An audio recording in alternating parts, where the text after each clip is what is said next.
Hello guys, I had a problem with my wire or my camera or something. We still have 11 minutes left of what I was videoing um, the last chapter, which is 29 I believe. 28 and half of 29 is on the first one. This is the second video out because I didn't want you guys to miss anything. So I'll have to put this on a short one. Sorry about that, folks. The wood sawyer, who was a little man with a redundancy of gesture, he had once been a mender of roads, cast a glance at the prison, pointed at the prison, and putting his 10 fingers before his face to represent bars, peeped through them jocosely. "Wood is not my business," said he, and went on sawing his wood. Next day he was looking out for her, and accosted her the moment she appeared. "What? Walking here again, citizeness?" "Yes, citizen." "Oh, a child too? Your mother, is it not, my little citizeness?" "Do I say yes, mamma?" whispered little Lucy, drawing close to her. "Yes, dearest." "Yes, citizen." "Ah, but it's not my business. My work is my business. See my saw? I call it my little guillotine. La la la, la la la, and off his head comes." The billet fell as he spoke, and he threw it into a basket. "I'll call myself the Samson of the firewood guillotine. See here again. Loo loo loo, loo loo loo, and off her head comes. Now, child, tickle tickle, pickle pickle, and off its head comes all the family." Lucy shuddered as he threw 2 more billets into his basket. But it was impossible to be there while the wood sawyer was at work and not be in his sight. Thenceforth, to secure his goodwill, she always spoke to him first, and often gave him drink money, which he readily received. He was an inquisitive fellow, and sometimes, when she had quite forgotten him in gazing at the prison roof and grates, and in lifting her heart up to her husband, she would come to herself to find him looking at her, with his knee on his bench and his saw stopped in its work. "But it's not my business," he would generally say on those times, and would briskly fall to his sawing again.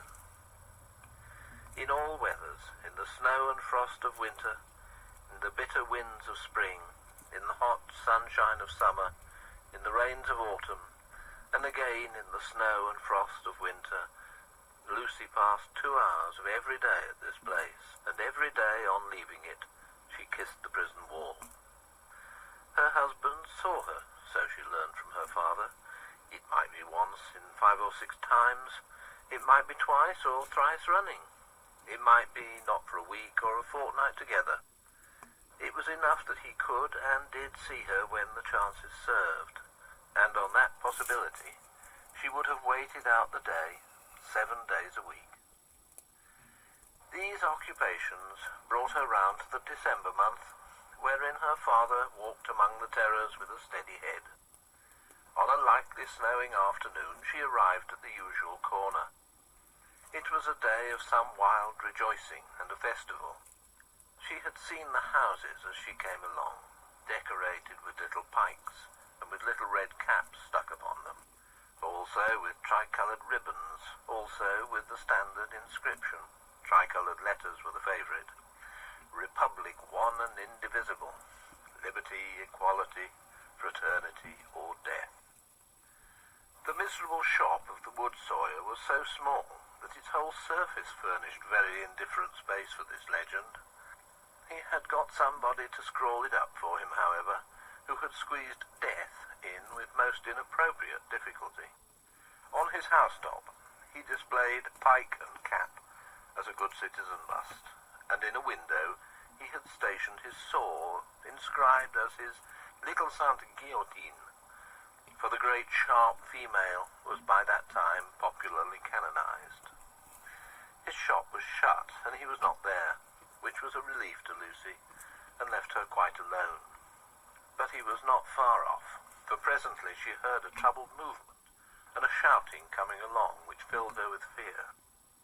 A moment afterwards, and a throng of people came pouring round the corner by the prison wall, in the midst of whom was the wood sawyer, hand in hand with the Vengeance. There could not be fewer than 500 people, and they were dancing like 5,000 demons. There was no other music than their own singing. They danced to the popular revolution song, keeping a ferocious time that was like a gnashing of teeth in unison. Men and women danced together, women danced together, men danced together, as hazard had brought them together. At first they were a mere storm of coarse red caps and coarse woolen rags.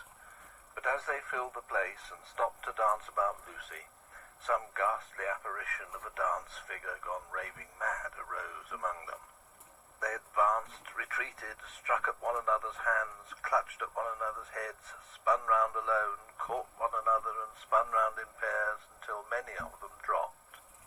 While those were down, the rest linked hand in hand and all spun round together. Then the ring broke, and in separate rings of 2 and 4 they turned and turned until they all stopped at once, began again, struck, clutched and tore, and then reversed the spin, and all spun round another way. Suddenly they stopped again, paused, struck out the time afresh, formed into lines the width of the public way, and with their heads low down and their hands high up, swooped, screaming off. No fight could have been half so terrible as this dance. It was so emphatically a fallen sport, a something once innocent delivered over to all devilry, a healthy pastime changed into a means of angering the blood, bewildering the senses, and stealing the heart. Such grace as was visible in it made it the uglier, showing how warped and perverted all things good by nature were become. The maidenly bosom bared to this, the pretty, almost child's head thus distracted, the delicate foot mincing in this slough of blood and dirt, were types of the disjointed time. This was the Carmagnole. As it passed, leaving Lucy frightened and bewildered in the doorway of the wood sawyer's house, the feathery snow fell as quietly and lay as white and soft as if it had never been.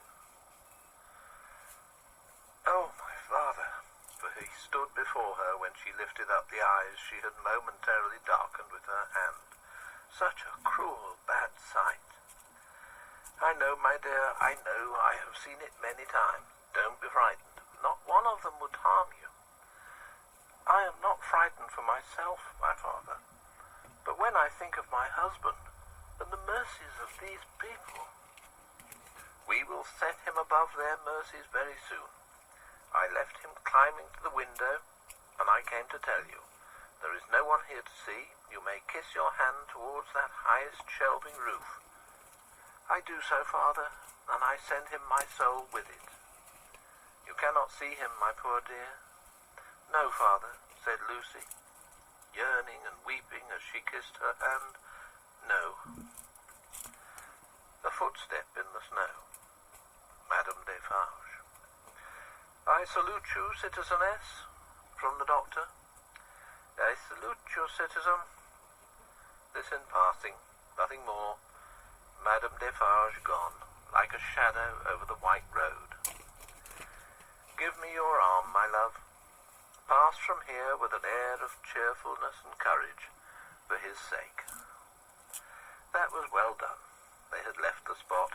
It shall not be in vain. Charles is summoned for tomorrow. For tomorrow? There is no time to lose. I am well prepared, but there are precautions to be taken that could not be taken until he was actually summoned before the tribunal.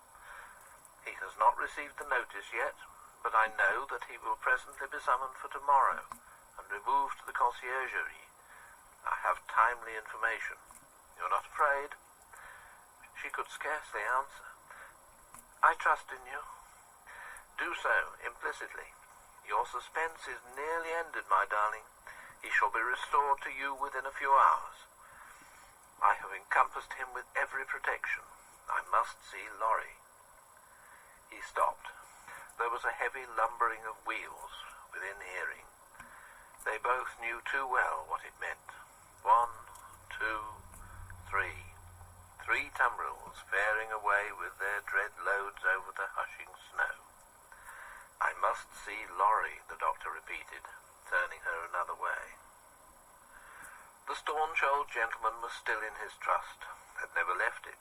He and his books were in frequent requisition as to property confiscated and made national. What he could save for the owners, he saved.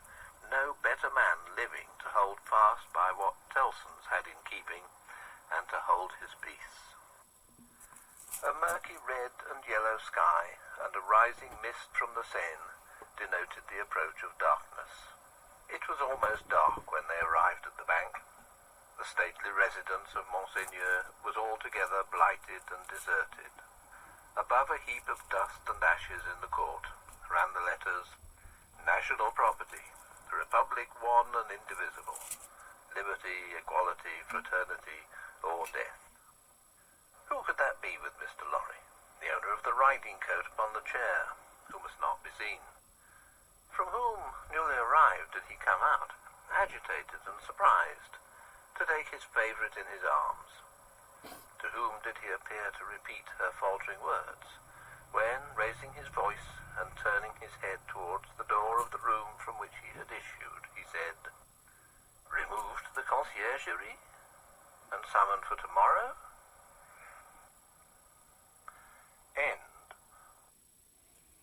Thank you, guys. That was end. This is part 2. Don't forget. And I hope everybody has a good day, and thank you guys for watching. And I'm sorry about the mishap of my camera and stuff. So I got them both in there. They both will be up. Thank you. And have a great day. Oh, and if you haven't subscribed, please do so if you like my content. I'm sorry, I'm kind of fuddled here. Thank you.